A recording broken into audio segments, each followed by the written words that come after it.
right, welcome everyone. It is Summer of Success here at 10,000 Degrees.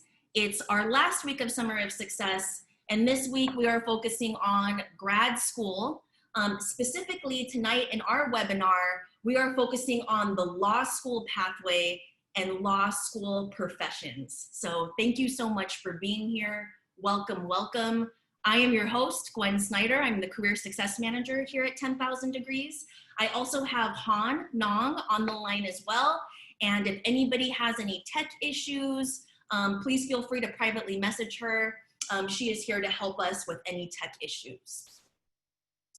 Also, please feel free to utilize the chat box. I will be looking at that and helping direct those questions to our wonderful panelists. Remember, this is for you. So ask your questions. Now is the time and throughout our event. And please take notes. We will also share the contact information for our panelists at the close of our event so that you can get in touch with them and network. All right, let's officially get started. To quickly review the flow of the day and how it's gonna work, our panelists are gonna introduce themselves in just a quick moment. And then we will have a few opening questions from our panelists just to get the conversation started. Again, type in your questions so that we can also include that in our conversation. And we'll go until about, 5:50 or so. We'll hear from our panelists like one last round and any last questions, and then we'll end for tonight. So that is how it's gonna go. Any questions so far? Just wanna pause in case anybody has any questions. All right, great. We've got 20 people on the line, so awesome. If you have any questions, put them in the chat pod. All right, so let's get started with introductions. If we wanna go to the next slide. Okay, so I am bringing back a panelist from our career panel that we had, I believe it was in March of this year. We got so many questions about law directed towards Chris Garcia. So Chris, if you want to get started with your intro, thank you. Thanks, Gwen, and appreciate you inviting me on. Very excited to be here, and hopefully I can impart some knowledge or be helpful to anyone interested in going into law. A little bit about myself. I was born and raised in the Central Valley, in Fresno specifically. I went to Fresno State for undergrad, and then I went to UC Hastings for law school. And after law school, I started at a firm in Palo Alto named Wilson Sonsini Goodrich and Rosati, where I do corporate law. Essentially, the best way to think of corporate law is whenever any startup client wants to do something, I'm one of the first people on the legal team that they decide to reach out to, and I either decide to handle it on my own or, funnel that into some other people on my team. So that's kind of the gist of what I do. And I am now in the Bay Area, so I used to commute from the Central Valley, which was a little tough, but in the end, I've made it back to the Bay Area, and looking forward to working with the rest of the panelists on hopefully helping everybody out. Oh, and I forgot to mention, panelists, don't forget to include, just as Chris did, wherever you're currently working, any colleges that you've attended, and why law. All right, so next we have Jamel, if we want to go to the next slide.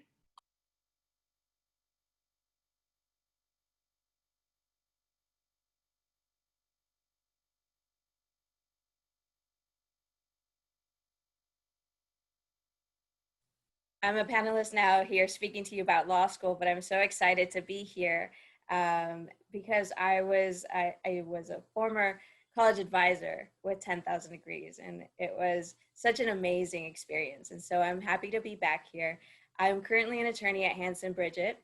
I am an employment law attorney. So what I do is I work with businesses to help them provide advice and counsel. So any day-to-day issues that come up, employment related, I address those, help them walk through whatever concerns that they have. I also do some litigation work. So what that means is um, oftentimes I'm doing motions, preparing for trial, doing a lot of discovery. And mostly I'm in my first year of practice, so that tends to be quite a bit of what I do right now is discovery and motion practice. But I also, one of the really cool things that I've done, and this is something that was unexpected, is that part of my practice also includes some merger and acquisition work. So what that means is working with businesses as they're thinking about acquiring other businesses and talking them through what employment issues might come up when you're thinking about buying or selling certain assets of your business or the entire business. And so I do a little bit of that work. And as far as my educational background, I started off at Santa Rosa Junior College, and then I transferred and went to Cal. I graduated with a BA in sociology, and then I eventually decided to make my way to law school, and I went to UC Davis King Hall for law school. And so that's me. I'm so excited to be here, by the way.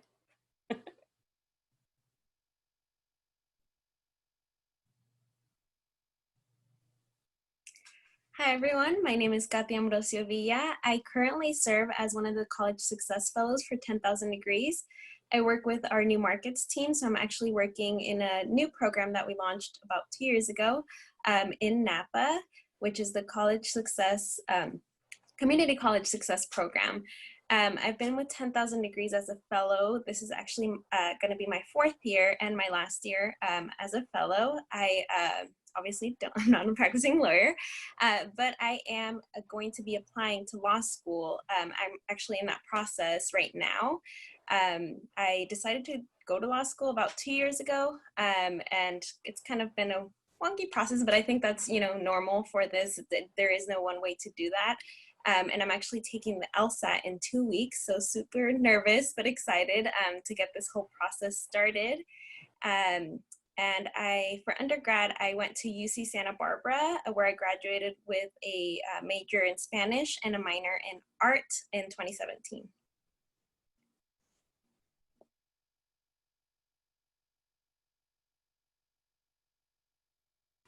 Hi, I'm Mary Angela. I'm a senior at Tufts University. Right now, I'm just currently a student. I didn't have a job this summer because my internship got canceled, but hopefully more opportunities to come in the future. Law for me, right now, I'm still deciding whether I want to study law or I want to go into something like public policy, because I'm really, I want to work in criminal justice reform, and I feel like the law is a very important part of that. And I don't know whether that's like deciding what the laws are or using laws to defend human rights and stuff like that. So I'm trying to figure out that intersection right now. Awesome. Thank you so much. I am so honored to have so many amazing people in the room joining us. So thank you to all of our panelists. It looks like the chat box has already gotten started. Before we get there though, Marie Angela, do you want to just get us started with a general question, and then we'll circle back to whatever's in the chat box and just let the conversation happen. So please get us started as our current student in the room. Yeah, so my first question goes out to the lawyers in the group, and it's, why did you want to become a lawyer, and at what point in your life did you decide that?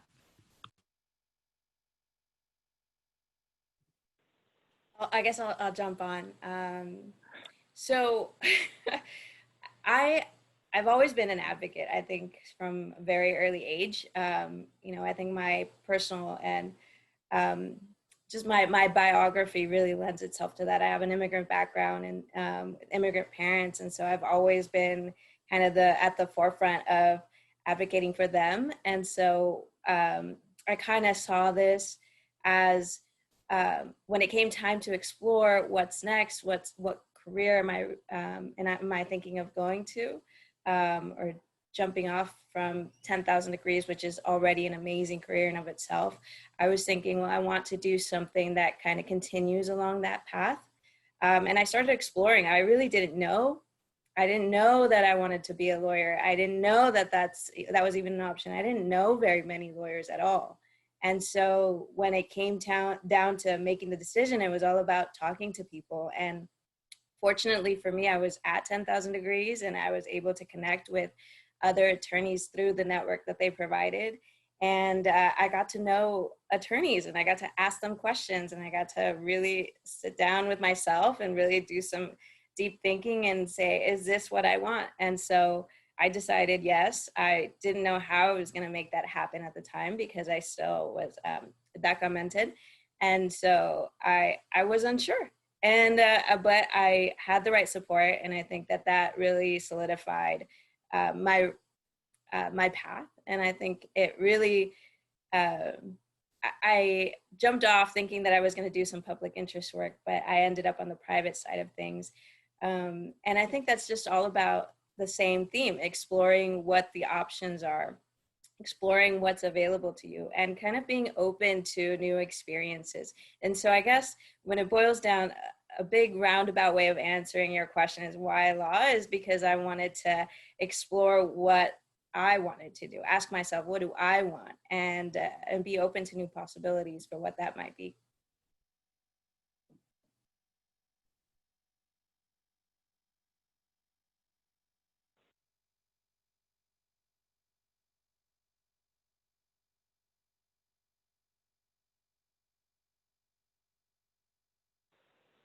Yeah. Okay, perfect. So the way I decided that I wanted to become a lawyer was actually different in terms of how I felt about it. I think I would say that since I was able to formulate a thought, I wanted to become a lawyer. And the reason for my desire to become a lawyer was because I think I experienced so many instances where I felt very disempowered, felt like my parents would get taken advantage of. I would have to translate when we would go to the store or whatever the case may be.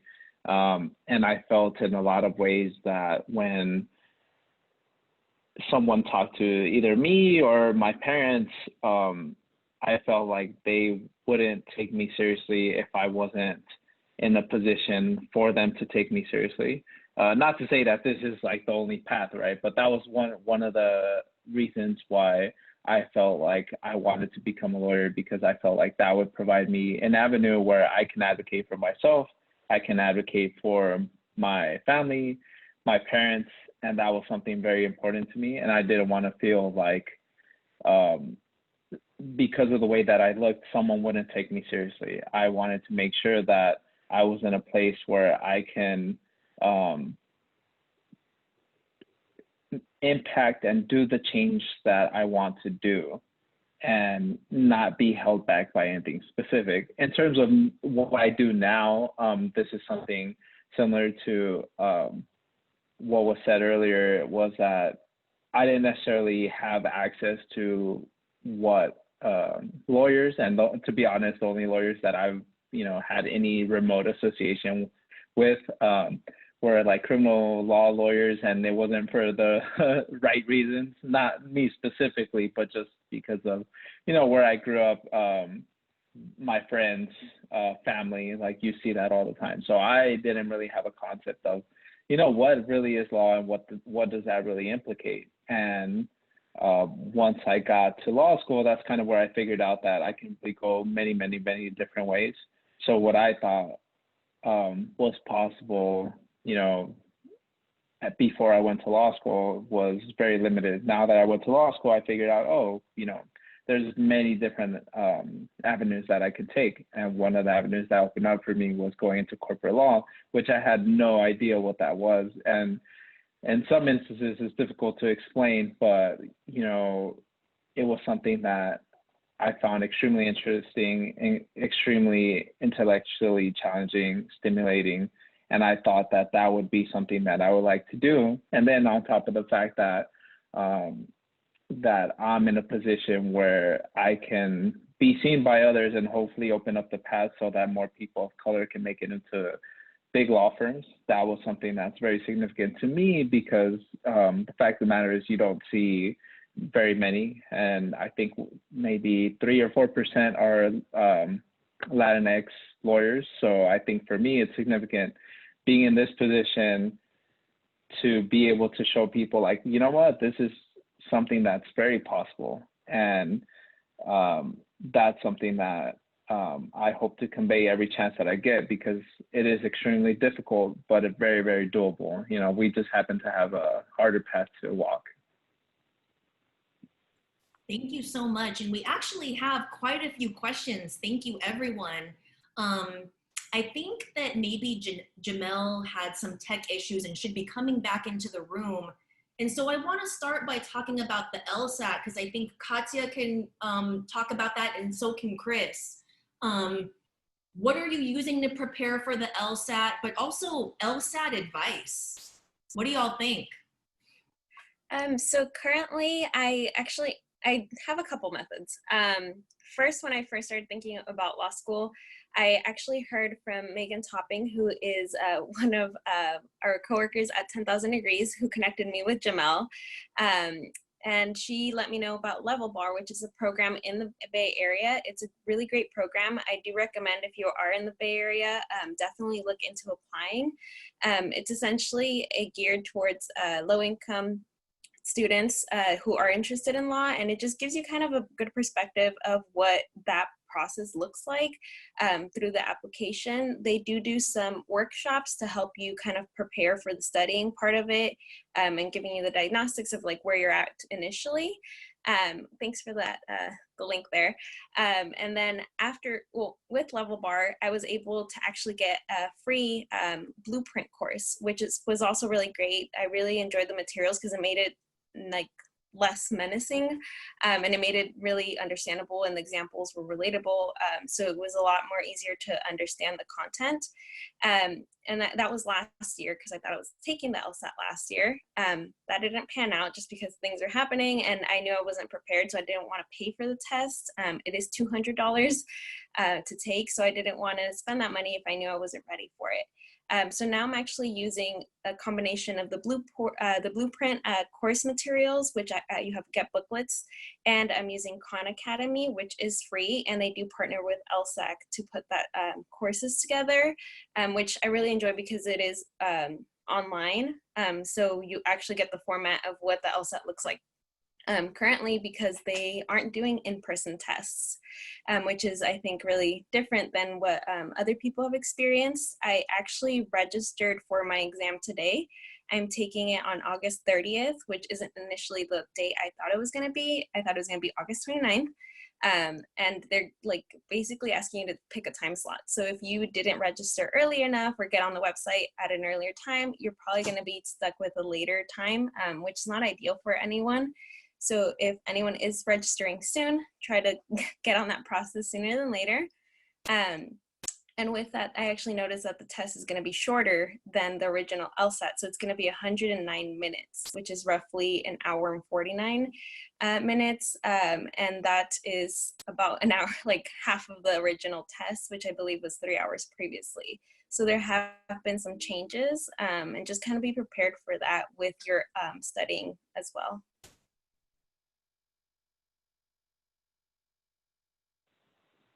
So in terms of LSAT advice, what I can probably tell you more so than anything is what not to do, because I think my experience was slightly different. So two things that I'll mention off the top that are really good programs that help with funding I think the LSAT course. I think UC Davis may have one. It's like a pre-law program. Can't remember the name exactly. I know the UCLA Law Fellows, they also have a program that'd be helpful where they kind of introduce you to pre-law.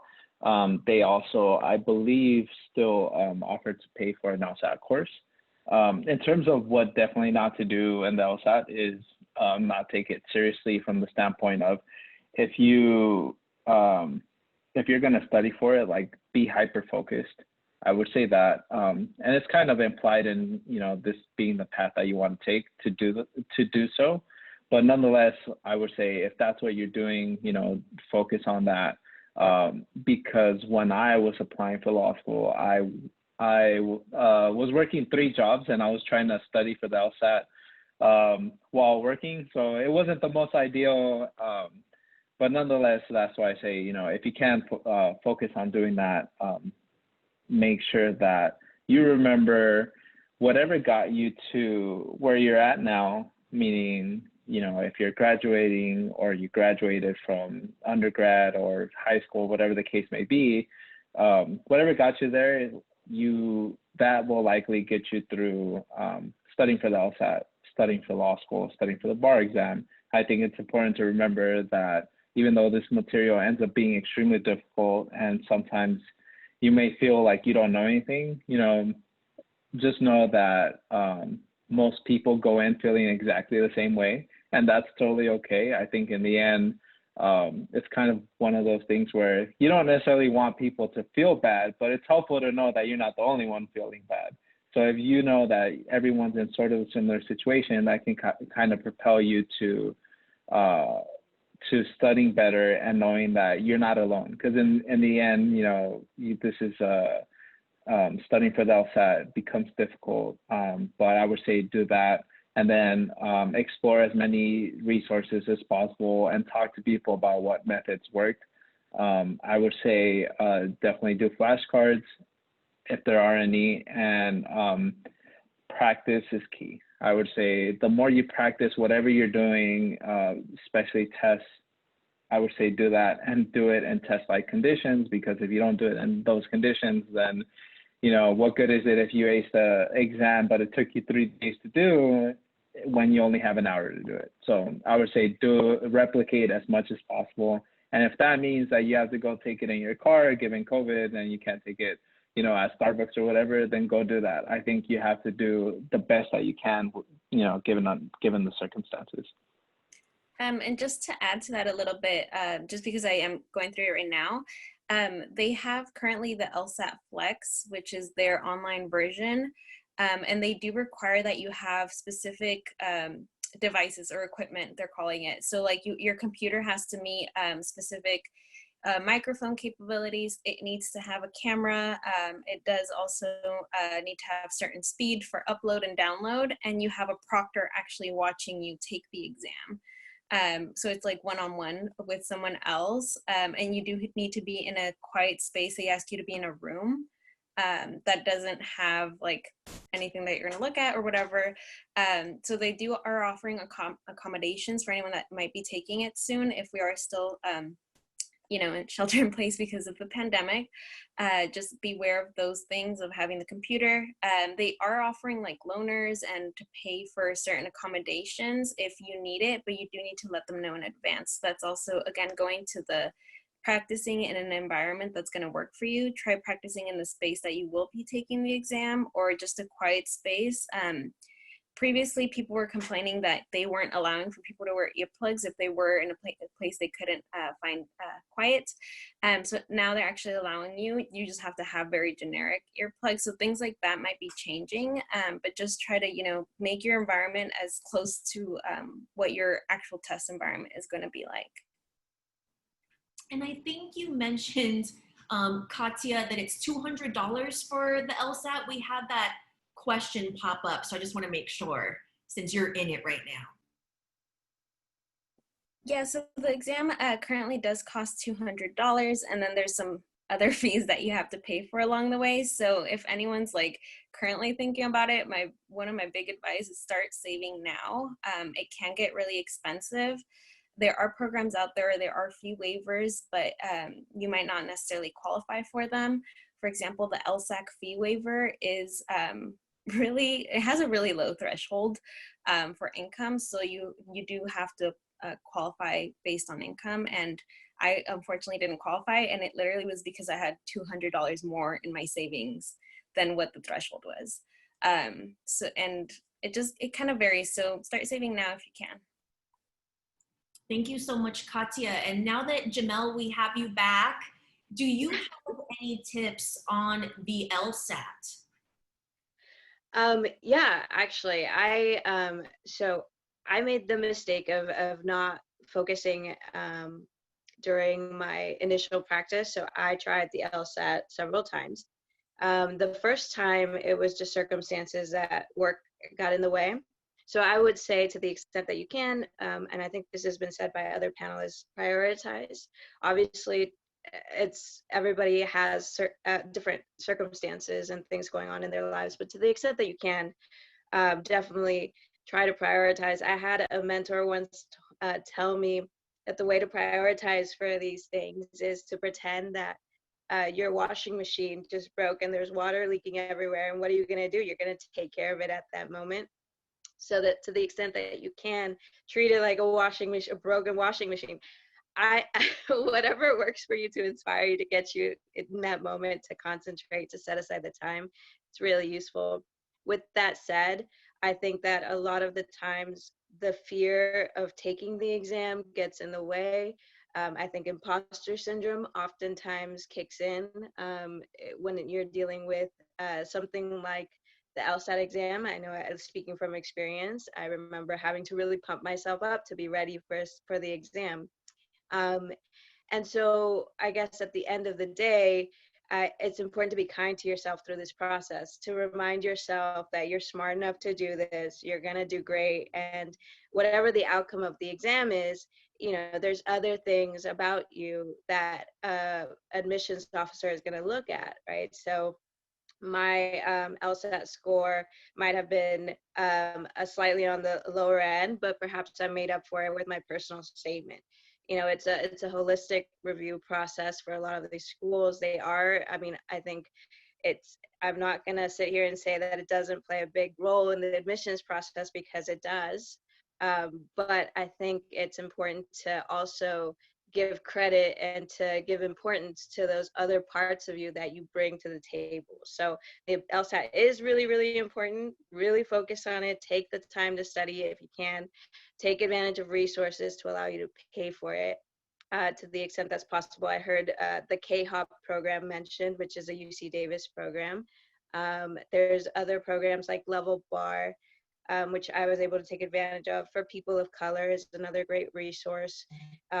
And so there's a lot out there. And to the extent that you can, I think the LSAC waiver that Cathy just mentioned, sometimes you can get waivers by simply attending the LSAC conference for some of these schools. They'll give you, on this side, I think I'm speaking about the application. So I'm speaking more generally about fees when it comes to expenses. So just, I guess, overall, when it comes to the LSAT, focus, and when it comes to expenses, try to leverage whatever resources are out there, because there are resources out there to help you. And on that note, we have a lot of questions in the chat box about paying for grad school, about the cost of grad school being a barrier, or if there are any resources for law students. Any thoughts on that from the panel? So for me, I essentially had to finance my own law school, and unfortunately, it's extremely expensive, ridiculously so. I may add. I think what you should focus on is the factors that you can control, and you have to balance your desire to go to law school and take this career path with like all the other factors that come into play, which is why usually the advice I give to people is, if you're serious about it, then absolutely go for it. But if you have doubt, I think you should, as long as it's not huge doubt, I think you should really, try to resolve that to kind of figure out if it's worth it or not, because, unfortunately it is expensive, but, it's kind of one of those things where you're investing in yourself and you're betting on yourself. And if, in life, right, if you were to place bets on anything, wouldn't you want to place it on yourself? So that's one, tip generally. The other thing I would say is, focus on, again, what factors you can control. So if you're in undergrad, get the best grades you can, because that plus LSAT score, which, kind of echoing Gamal's comments, you have to focus on that. So just focus on what you can control, because the way to finance law school is by either, winning the lotto, which, we're all trying here, right? But also, getting scholarships and leveraging that against other law schools. For example, even though I didn't get I got a few scholarships, but not enough to cover everything. But I had a friend who got admitted to Hastings, and then he got admitted to the University of Iowa, and Iowa, obviously, and he got a full ride there. Now, obviously, the downside was he ended up going to the Midwest, being a California kid and being one of the few brown people in that law school, sadly. And that was tough, so you have to balance that and kind of determine for yourself, hey, is this worth it for me?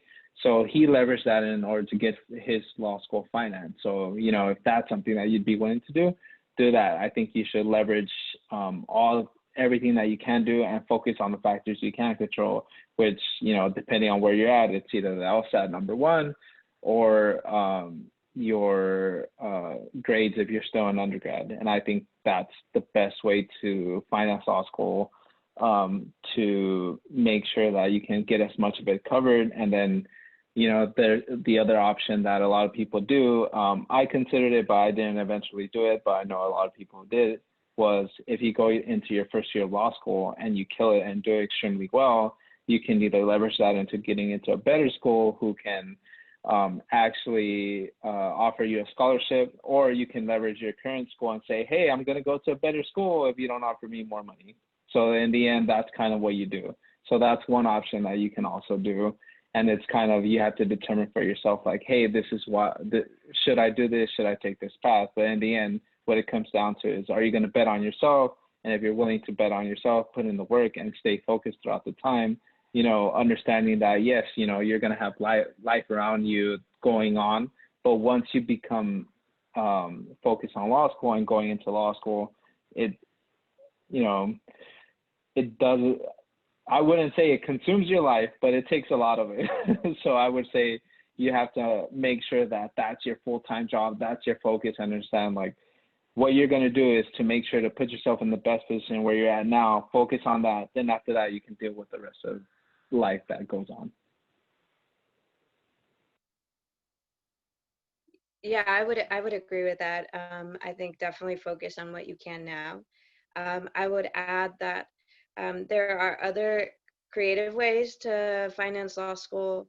I know with my own process in the beginning, I had to be very creative because I wasn't sure if I was going to be eligible for student loans.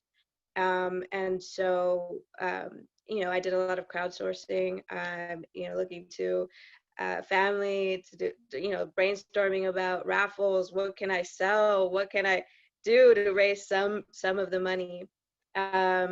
But once I got into law school, I definitely didn't stop applying for scholarships. I definitely kept going. That said, I would say that if you can really focus on your 1L year, it's really important. It makes a huge difference. So if applying to scholarships is going to take away from your actual performance in law school your 1L year, that's a hard thing to do, because 1L year really has a big impact on job prospects, and on future scholarships as well, I would say. So to the extent that I was able to, I applied for some, so there's scholarships, and I know that 1L year, a lot of law schools might not allow you to work. Certain circumstances, I think people have petitioned for it. I considered an opportunity to be a GSI for the King Hall undergrad student, or for the UC Davis undergrad students. However, I opted against it again because it was going to take away time from 1L year, and 1L year is really tough, I think. And I think other than that, everything that Chris has said is on point. All right. Katya, did you have something? Sorry. Yeah, I was just gonna add, I think, like, I haven't gotten to that point yet, but I am definitely looking into creative ways. Like Jamel, I don't know if I'm gonna qualify for any student loans at this point, but I do, like, I've been looking into like what other skills can I harness to like, you know, generate income other than my job, because I will, you know, I'm trying to save that, but I'm also like, okay, I have paintings, I can sell those. I have other skills that I, you know, even though I'm not going to be able to work during law school, like I can still paint and that can still be revenue for me. So think about other ways that you can have money coming in without, you know, having the whole like, oh, I have to take out a loan, because you may have to walk out with, you know, like what, $100,000, $200,000 in debt, which is realistic for a lot of people who go to law school. But then also, if that is your kind of trajectory, then considering like that's an investment in yourself, like they're mentioning, like is that something that you're willing to go through to get your, you know, career started, if that's really what you want to do. So there's like multiple ways of going about it. I know one thing I'm doing right now is really kind of listing out all the scholarships that I can apply to, and keeping organized has been really helpful. Like I know right now there's none that are coming up, which is great, so I can really focus on the LSAT.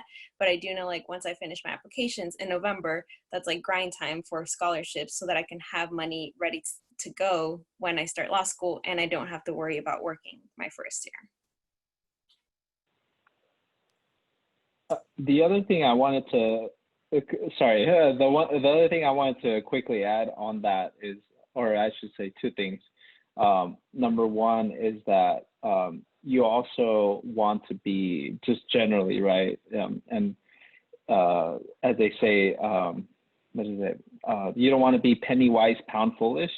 So you also have to realize that, you know, if you are at a point where you're trying to, you know, save money for law school, which absolutely you should do it and take every, you know, avenue to save as much money. But if you, for example, already know and you decide to, I don't know, let's just say you decide to postpone going to law school for a year, even though you know for sure that's what you want to do, then unless, you know, you have doubts, which in that case, I would say, you know, explore how you would determine whether you should go or not. But I would say, if you know you want to go, absolutely go, because in the end, obviously, depending on the job that you get, that first year's salary can offset whatever you would have saved that extra year or thought you would have saved. So that way, you're not postponing, because in the end, you know, it's also thinking about, okay, well, 3 years from now or 4 years from now, I start my job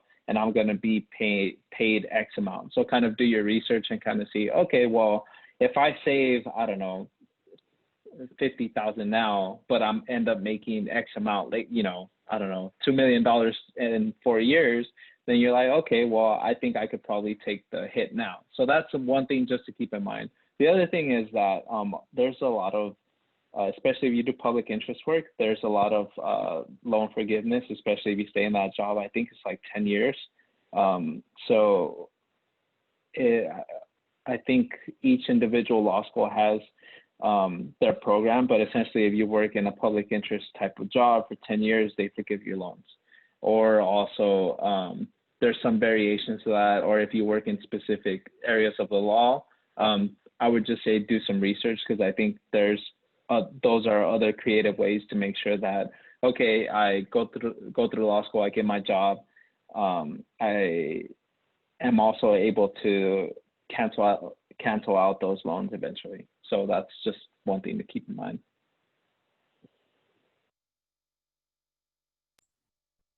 Anything else about how to finance law school? Okay.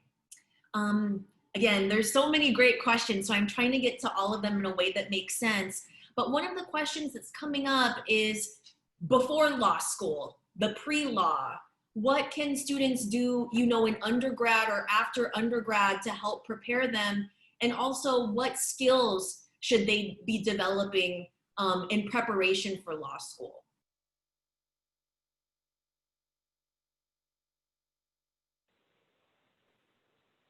I think, sorry, go ahead, Katya. Thank you. I know one thing that has been in my mind recently is appreciative of taking a philosophy course in undergrad. I took it as a general ed just because I wanted, you know, to get it out of the way. But it just introduced me generally to the concepts of like logic and thinking of in that sense for the LSAT.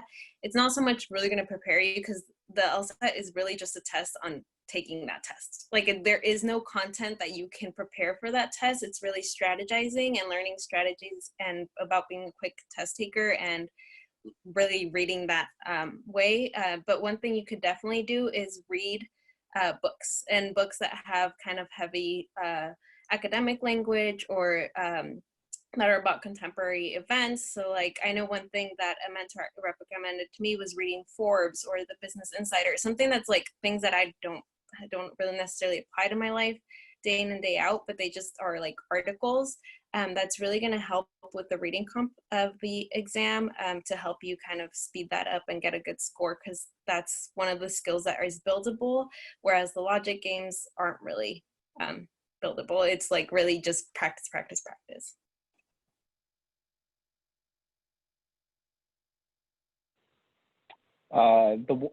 One of the things that I was going to mention, this is, you know, in an effort to be helpful, is especially if you're already applying to law school, do what you need to do in order to apply to law school, which is take the LSAT, take the appropriate bar course. So I'm in my third year already, and specifically as it relates to corporate law, there isn't anything specifically that I would say like is gonna, you know, add too much in terms of the skill for you to become a great, good lawyer or like to learn a lot. I think what will help is, as Cathy mentioned, just reading dense material, because I think you'll have to learn to be very focused on what you're reading and really comprehending on what's going on. I think that's the buildable skill. I definitely echo that. I also say before you start the process, I think definitely decompress as much as possible, because once you start on this road, it definitely becomes very stressful. And I remember asking, you know, when I was applying for law school, everybody would tell me, you know what, just relax. They would say, hey, relax, like, you know, you're going to get there, but I think what you should do is not stress out about what you should be doing ahead of time. And I think that's something that I probably should have listened to a little bit more. And I end up telling people that, and I absolutely know that, you know, especially if you're focused on applying, you're not likely to do so.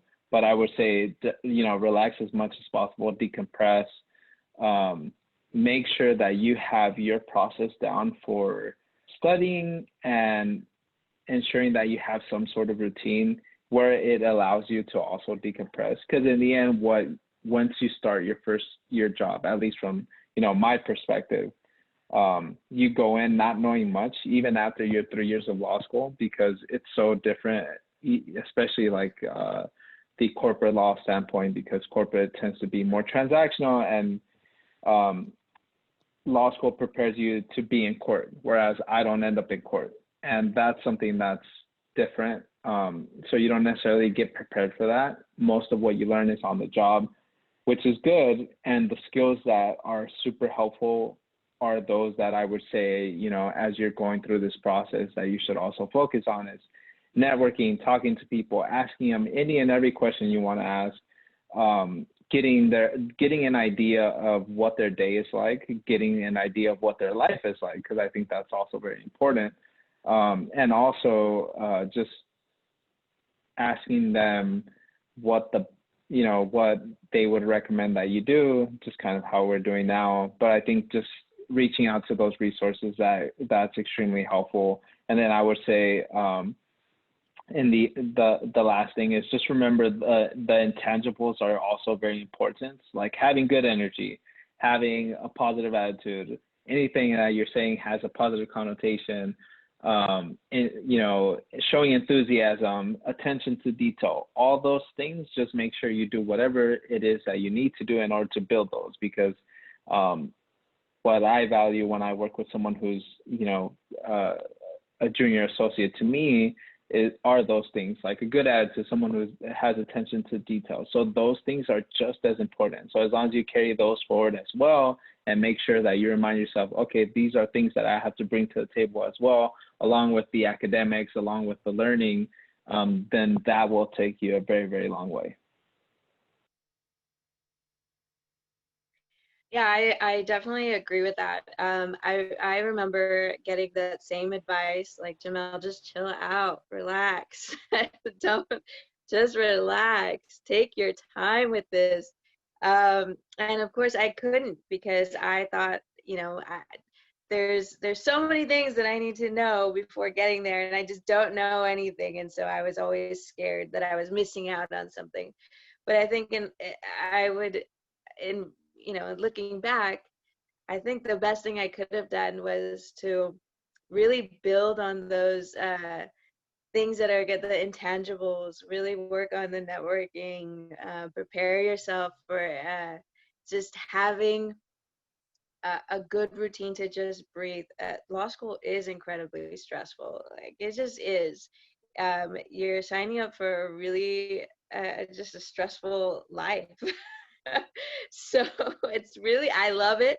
I enjoy what I'm doing, but it takes a lot of investment. And so with that said, I think it's wise, to the extent that you can, really fill yourself up with good energy, surround yourself with a good support system, people who you can just pick up the phone and call and say, hey, this is what this is what I'm going through. You might not, you may know, or you might not know what this is about, but just, you know, uh, just reach out, have somebody that you can reach out to. I know I did that with a couple of people at 10,000 Degrees, because that was my network. And I vented to them, and I had a few conversations about my experience. And so I think just having that support system is really important. You're going to build great relationships while you're there. It's going to be a great positive experience, at least I thought so. But just know that it's tough. And so what you can do now is just really get yourself, uh, yeah, fill yourself up with love is what I'm saying.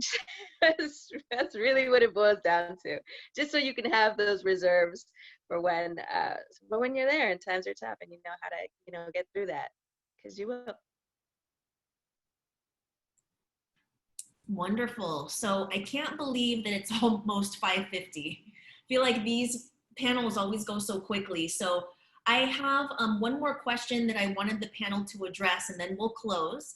Um, what do you all think is, some of the most important fields of law, especially, when we're thinking about the pandemic and current times, or maybe even trends in law that you're seeing, if you all wanted to share about that? Can I actually add something to that question? This is actually a question I had for the two lawyers on the panel. How has your job actually been affected by the pandemic, like with the shift in daily activities? Like, I know a lot of courts are actually closed. What has that affected, or how has it changed? So for my practice, it's actually gotten quite a bit busier. I am fielding a lot of COVID-related questions for the workplace, right? What does it mean to develop a policy that is protecting workers, that are keeping everybody safe, but also keeping in mind the needs of business production and the business goals? And so my advice and counsel work has picked up. As far as litigation goes, which is the motion work, the actual getting ready for trial, doing mediations and arbitrations, that work has actually shifted to remote practice. So I'll be doing, like tomorrow I have a mediation that I'll be doing via Zoom. And so these, I think it's just shifted to a new platform, but it hasn't really stopped.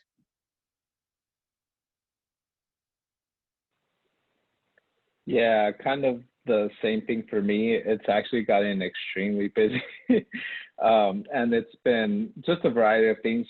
So most of what I do is with early stage startups, some, larger companies, but usually I work with the people getting into the garage and creating a product type startup. So I work with a lot of those. And in some instances, I've had clients who've done extremely well, and for some, they're just thriving just because of the circumstance. Other clients that I've been working with have not been doing so well. but most of the work has been revolving, at least for me, around raising funds so they can continue staying thriving and making sure that they don't, go into bankruptcy or dissolve, because this has created many issues for different clients. I think in terms of the trend, I would say that it's probably likely to continue this way, just because everything is still so fluid and we kind of really don't know what's going to happen next. So there's a chance that, things can continue doing really well, and it could not. I would say also that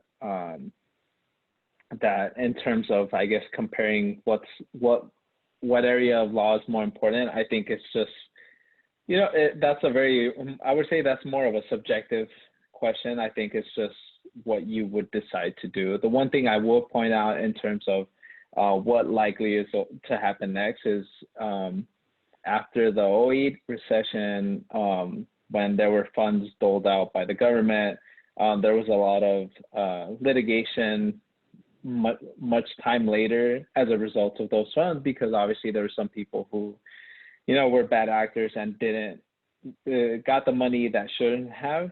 So you'll probably see that more down the line. So that's just probably something that we should expect, especially with the CARES Act. Regardless of what we think of it, I think it's something that will probably come up, because those are government issued funds, which means that if the government feels like, they were inappropriately acquired, they can, send you to court and try to recoup some of those funds, et cetera. So that's just something to keep in mind in the future. But in terms of like the practical reality of what now means, because of most of the work that I do it doesn't involve going to court, I don't really see the impact on that. I do have some pro bono clients that do require me to go into court, and what's happened there is just postponements because of court closures. But other than that, I think it's just been relatively easy. I mean, nowadays it's pretty easy to work from home. The only downside is you just become more available. So unless you're on vacation, you tend to be very active at really random times throughout the day.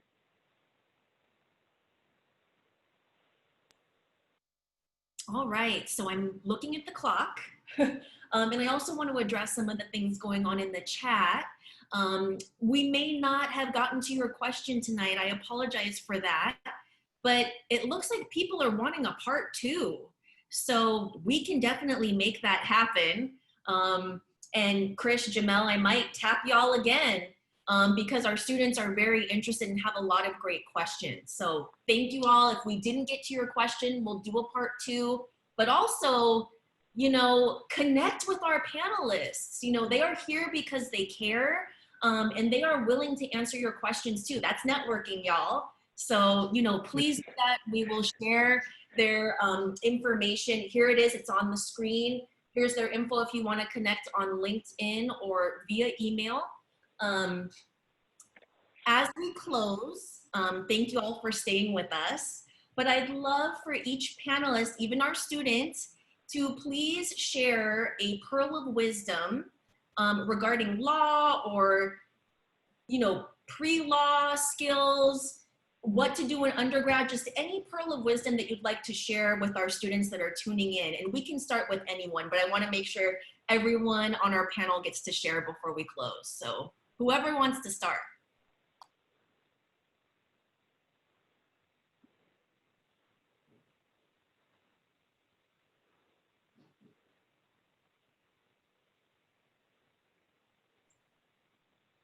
How about Chris? Oh, all right. I think in terms of pearls of wisdom, I think this is something that just Gwen alluded to now is definitely network. Absolutely. I think what is very underrated, and I think what I wish I did more, and I definitely try to do more, is reach out to people and really talk to them. You'd be surprised how many people are willing to help. Not saying that there aren't people that won't be, but I think it's usually pretty easy to find someone who can set aside a few minutes out throughout the day to answer a question. And I think that's something that's extremely important. Just asking them about whatever their experience is or whatever you're even remotely interested in. It's funny, it's kind of like the, when you see your teacher at the grocery store, you're like, wow, you actually are a human that does human things. So I think what's important here is, we're all human too. And I think we absolutely, like, I speak, speaking for myself, and obviously, I think for me, I love to hear about any good experiences, even if it's not law related. I think it's always good to hear perspectives from others. So I think absolutely network, ask them any question, anything that you can think of. And, you'd be surprised how many people are pleasantly surprised when you tell them like, hey, I got married or whatever. And I sent emails to people that I knew that I connected with a very, very long time ago. And I was like, hey, by the way, I became a lawyer. And then they're like, wow, it's so really great to hear from you. And you'd be surprised how those connections can manifest. And it may not necessarily manifest into something tangible, but at the very least, it can manifest itself into good advice that can carry you forward. So I absolutely think networking is important. Do so, follow up with people, set calendar reminders. I do that all the time. I actually have a reminder, even through all this, to reach out to people that I connect with maybe once or twice a year, but nonetheless, I try to maintain that connection because it's important for me to have their friendship, mentorship, or just hear their advice, or even to hear what's going on in their life. I think that's super important. I'm gonna jump in really quickly to say that I apologize for the connectivity issues, but it seems like I had to switch to my phone and it's about to die on me. So before it dies, I want to get in the last 2 words. Reach out if you have any questions. I'm more than happy to speak to you. It's all about the connections, like Chris says. So just open new ideas and get you thinking about what's next for you. And that's an exciting process. And I'm happy and more than happy to be a part of that with you. So please reach out. And with that, the last bit of advice that I would say is just kind of take this opportunity to really reflect, think introspectively, think deeply about what you want for yourself. I think a lot of times we forget to ask ourselves, what do I want? And that can be a really a tough question.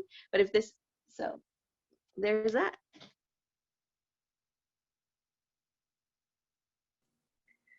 I think we lost Jamel, so I'll go ahead and jump in. I think my piece of advice is really organize yourself with what's going to work for you. I know like the way I've been preparing, it's not necessarily how like my husband, who's currently like studying for the bar, how he prepared. So like it's going to work differently. So whatever we are sharing, kind of take it with that little grain of salt, like it's worked for us, or maybe the things that didn't work for us. But really find what's going to work for you, and don't put off writing that personal statement. It is a big component. Everyone I speak to who either is like already practicing in admissions, is currently in law school, like everyone just shares that piece of like the personal statement can really be that, like that final touch that's going to really make a difference into whether you get admitted or you get the certain scholarship. So just be comfortable with speaking about yourself and what your goals are, and asking yourself why you want to practice law. It's a question I've actually been delving in for like a year, and I still am like fine tuning that. So really just invest that time into writing, the best sample that you can in that. And if there is, I saw a couple of questions about people asking about having low GPAs. it's totally fine. Like they are balancing, you know, out with like your LSAT score. So maybe if you do have a lower GPA, try to really aim for that studying and try to do better in that. But there are also addendums that you can add to your application explaining why or like how that ended up being your situation. So they are really trying to look at you holistically. So be prepared to really get typing and explain yourself in that sense as well. So I'm like in the beginning process, still deciding whether I want to even go to law school. So I feel like advice that I've learned up until now is like to be proactive in that decision making. Like if you really want to, like you have to do your research, try to do like informational interviews, like people are saying, like network and just ask questions and don't be afraid to get out of your comfort zone in order to like make that uncomfortable decision whether like you want to do that big step in your life. And like reading like Cathy, I was saying earlier, like reading stuff like Forbes and like different publications to just get yourself familiar with that like law mindset to see if that's something that you'd be comfortable doing for a long time. Wonderful pearls of wisdom. Thank you so much to our panelists again. And I know that Jamel had to log off, but y'all were such a wonderful group. So much tremendous information was shared this evening. And you know, we're gonna do a part 2, so stay tuned for that. I wanna thank everyone for staying with us for this hour. I hope that you learned so much about law school and that it's helping you with your decisions for the future. And on that note, good night from 10,000 Degrees. Thank you so much for joining us on this webinar, Exploring Law. Have a wonderful evening, y'all. Thank you so much.